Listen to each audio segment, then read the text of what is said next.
He almost didn't stop walking. That's the part nobody believes when Matthias Reinhardt tells this story now, that the tractor which would end up saving him €36,000 was a machine he nearly ignored completely. On a gray October morning in Lower Saxony, at an equipment auction that smelled like diesel and wet straw, the auction started at 7.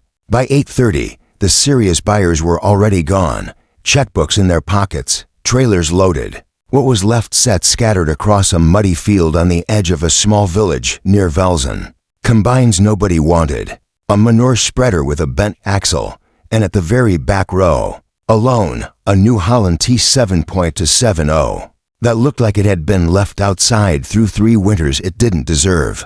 Rust had crept up from the rear wheel wells and settled into the paint along the fender edges. One corner of the windshield had a spiderweb crack running through it. The dashboard, when you looked through the glass, was completely dark. No lights, no display, nothing. Somebody had zip-tied a laminated printout to the steering wheel. Sold as is. Electronics inoperative. Not running under load. Matthias was 54 years old. He'd farmed the same land his grandfather cleared, grain and dairy both, on margins that punished anyone who called a repair shop before trying everything else first. He knew what a dead tractor looked like from 30 meters away, and this one, at first glance, looked exactly like what the sign said it was. He walked past it. He looked at a used baler instead. He was halfway back toward his truck when something made him turn around. He couldn't explain it later, not really. Just that the tractor was sitting to square. The tires weren't sunk into the mud the way a machine that had been abandoned for years usually sinks. The frame rails, when he crouched down and sighted along them, were straight. No collision damage. No welds that shouldn't be there. He climbed up onto the step and looked through the door glass at the seat, worn, but not torn. The pedals showed normal use, not neglect. He found the auction house representative standing near the loader tractors. A woman in her 30s with a tablet and a lanyard, trying to field questions from 4 people at once. He waited his turn. What happened to the 270? She pulled up the listing. Dealer inspection from about 5 weeks ago. They're calling it a total electronics failure. Transmission control unit is dead. The wiring harness tested bad in multiple sections. And the hydraulic pump isn't building pressure. They quoted the previous owner round €36,000 to sort all of it. He decided to sell instead. Matthias looked back at the tractor. 3 separate systems, all failing at once, on a machine that otherwise looked structurally sound. That was the detail that stuck to him, not the price, not the rust, but the shape of the failure itself. In his experience, machines rarely died of 3 unrelated diseases on the same afternoon. They died of one thing, wearing 3 different masks. He didn't say any of that to the auction rep. He just nodded, thanked her, and went back to stand near the tractor while the bidding on the earlier lots wound down. When the T7.270 finally came up, almost nobody bid. One farmer offered €800 as a joke, mostly for the tires and whatever scrap the loader arms would bring. Matthias raised his hand at $1,500. Someone else went to $2,000. He went to $2,800. There was a pause. The auctioneer called it twice, and then it was his, for €2,900. Against a repair estimate more than 12 times that amount. He didn't feel triumphant driving home behind the flatbed that afternoon. He felt something closer to responsibility. A machine that expensive, condemned that completely, deserved to be looked at properly before anyone decided what it actually was. That evening, in his workshop, he did not open a single panel. He climbed into the cab, sat in the cracked button-tacked seat, and turned the key to the first position. Nothing lit up on the dash, exactly as advertised. He sat there anyway, listening, the way his father used to tell him to listen before ever touching a wrench. Then he turned the key fully, the starter engaged. Rough, hesitant, but it turned. The engine caught on the 3rd revolution and settled into an idle that was uneven but real. He sat very still and watched a machine breathe that a dealership had declared electronically dead. That was the first thing that didn't add up. A transmission control unit that has genuinely failed does not simply let an engine start and idle without complaint. Whatever was wrong with this tractor, total electronics failure was already starting to look less like a diagnosis and more like a description of symptoms nobody had traced back far enough. For the next 2 days, Matthias did almost nothing but watch. He didn't order parts. He didn't disassemble anything. He ran the engine to temperature each morning and let it idle, listening for change. He worked the loader joystick and watched the hydraulics respond, slowly, inconsistently, with moments where the arm would jerk instead of lift smoothly, but respond. He tried the PTO. It engaged. Weak, hesitant, but it engaged. None of this matched dead. All of it matched something else. A machine struggling to communicate with itself, sending and receiving signals that arrived late, or wrong, or not at all, in a pattern that shifted depending on temperature, vibration, and time. That kind of inconsistency doesn't usually come from a single destroyed component. It comes from something interrupting the conversation between components that are otherwise still alive. On the third morning, Matthias connected a diagnostic reader to the port beneath the dash, an aftermarket unit, not dealer-grade software, but capable enough to pull stored fault codes from the tractor's control modules. He let the scan run to completion and wrote every code down on a notepad exactly as it appeared, in order, without interpreting a single one until the list was finished. There were 19 codes: transmission control communication faults, hydraulic pressure sensor faults, engine control module intermittent voltage faults, steering angle sensor faults. On paper, it read exactly like the dealership's conclusion, a machine falling apart in every direction at once. But Matthias had learned, over 3 decades of keeping equipment alive on a budget that didn't allow for guessing, that a long list of unrelated-looking faults is almost never 19 separate problems. It's usually one problem wearing 19 different names, and the only way to find it is to stop trusting the list and start tracing the wiring. He didn't reach for a wrench that afternoon either. He reached for a wiring diagram, spread it across his workbench under the shop light, and began circling the one thing every single fault code seemed to share: not a component, not a system, but a physical path. Every circuit involved, no matter which system it belonged to, ran at some point through a wiring harness junction located low on the frame, just behind the front axle, in a section of the tractor that sat on a machine parked outdoors for years, closer to the ground than almost anything else.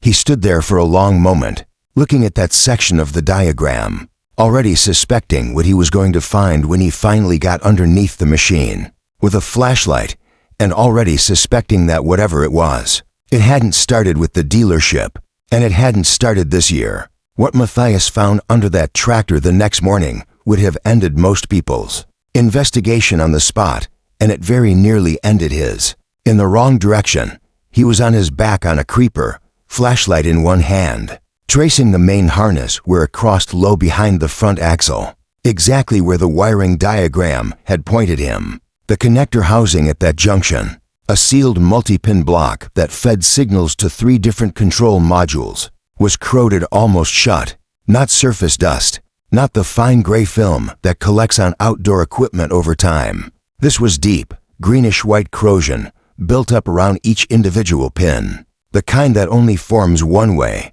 water sitting inside a connector that was supposed to stay sealed for long enough to do real damage. That explained the electronics. It did not, on its own, explain everything, because water sitting in one low connector for a season doesn't usually spread its fingerprints into a hydraulic pump that won't build pressure, or into a transmission control unit that a dealership was ready to replace outright. Matthias resisted the temptation to call the mystery solved. A corroded connector was a real finding. It was not yet the whole story. He pulled the hydraulic reservoir dipstick next and held a sample up to the shop light, the way you'd check a wound for infection. The fluid wasn't the deep, clean amber it should have been. It carried a faint milky cast through it, not black, not sludge, but the unmistakable cloudiness that shows up when water has been introduced into hydraulic oil and never fully separated back out. Water in the reservoir, water in a low wiring connector. Those two things, appearing together on the same machine, stopped being a coincidence and started being a pattern. A tractor doesn't get water into a sealed hydraulic system and a sealed electrical connector at the same time by sitting still in a shed. It gets water into both places by going somewhere it shouldn't have gone, and going deep enough that the water line rose past components that were engineered to be splashed, but never engineered to be submerged. Matthias climbed down off the creeper and went back to the cab, this time looking for the same thing Dale-type farmers everywhere eventually learned to look for: a record, somewhere, of the day it happened, because machines don't hide their own history. People do, sometimes without meaning to. The storage bin behind the seat was empty, same as the first day. The glove compartment under the dash held nothing but a folded owner's card and a spare fuse. It was only when he lifted the rubber floor mat on the passenger side to check for water staining underneath it that he felt something rigid beneath the mat's edge, tucked into the gap between the mat and the floor pan. Flattened, almost invisible, a small spiral notebook, swollen along one edge from old moisture, the cover soft and curled. He carried it inside, sat down at his kitchen table, and read it from the first page to the last. The early entries were meticulous.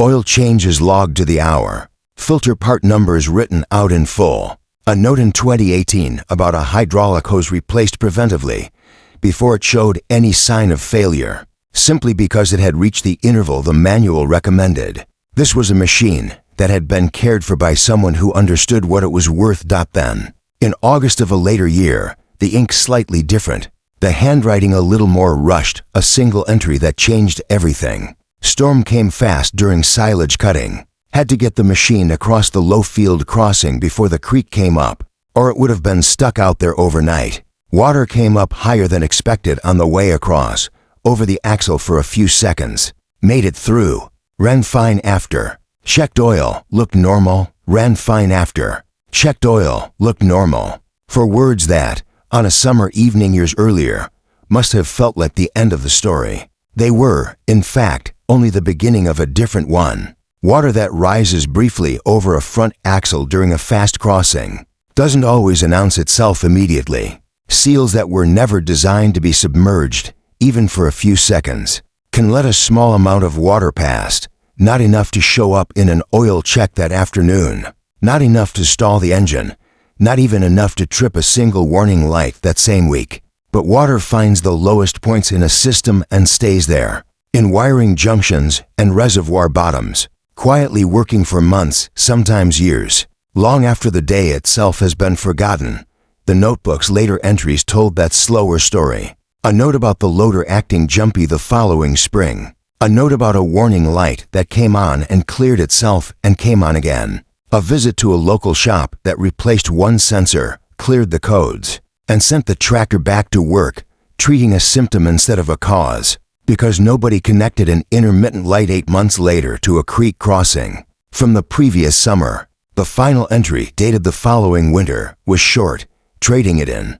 Getting to be too much trouble. The dealership that took it in trade never saw this notebook. They plugged in their scanner, read a wall of unrelated-looking fault codes across 3 different systems, and did exactly what any diagnostic process built around symptoms. Instead of causes will eventually do, they priced every symptom as if it were its own disease. A new wiring harness, a new transmission control unit, a new hydraulic pump, 36,000 euros to replace 3 things that were never actually broken, chasing a corrosion problem that a thorough inspection and 20 minutes with a flashlight in the right spot would have found for what it was. Matthias's repair, once he understood the real cause, took him 9 days and cost him under 400 euros total. He drained the hydraulic system completely and refilled it twice to flush any trace of water from the lines. He cut away the corroded connector housing at the axle junction, cleaned every pin down to bare metal, and replaced the block with a new sealed connector packed in electric grease, rerouted slightly higher along the frame rail so it would never sit at the lowest point of a water crossing again. He tested the hydraulic pump on its own, isolated from the rest of the system, and it built full pressure immediately, because it had never actually failed. It had simply been starved of a clean signal from a control module that was drowning in corrupted data from one ruined connector. When he cleared the fault codes and started the engine that final time, The dashboard lit up completely, evenly, the way it should have from the beginning. He put the tractor in gear. It moved cleanly through every range. The loader responded the instant he touched the joystick, smooth and precise. 19 fault codes, a €36,000 quote, and 3 condemned systems, all of it traced back to one connector and one storm crossing. 4 years earlier, he used that new Holland through the following harvest without a single fault light appearing. The story made its way around his village the way these things do, not through any announcement, just through neighbors noticing a rusted tractor working hard in a field it had no business working in. According to the paperwork that once condemned it, a few of them went back and looked harder at their own equipment before accepting the next expensive quote at face value. Matthias still has that swollen little notebook. It sits in a drawer in his workshop, and he adds to it himself now, in his own handwriting, the same careful way the tractor's first owner once did, because he learned, standing under that machine with a flashlight, exactly what happens when nobody keeps writing. He doesn't tell the story to make dealerships look bad. He's quick to say that. What he says instead, when people ask him how a 1000-9-100- Euro auction tractor turned into one of the most reliable machines on his farm, is simpler than that. The tractor was never lying. Every fault code, every jumpy sensor, every dead screen, it was all pointing at the same wound. The whole time. Nobody just walked far enough back to find where it started. And that, more than the rust, more than the auction, more than the number on that repair quote, is the part of this story worth remembering. The most expensive diagnosis rarely fails because the person delivering it is dishonest. It fails because it stops one question too early, because a wall of unrelated symptoms feels more convincing than one patient. Thorough search for a single cause. A connector doesn't corrode by accident. A hydraulic system doesn't cloud with water for no reason. And somewhere, more often than anyone expects, the real answer isn't buried in the machine at all. It's folded into a swollen notebook under a floor mat, waiting for somebody willing to lift it up and read.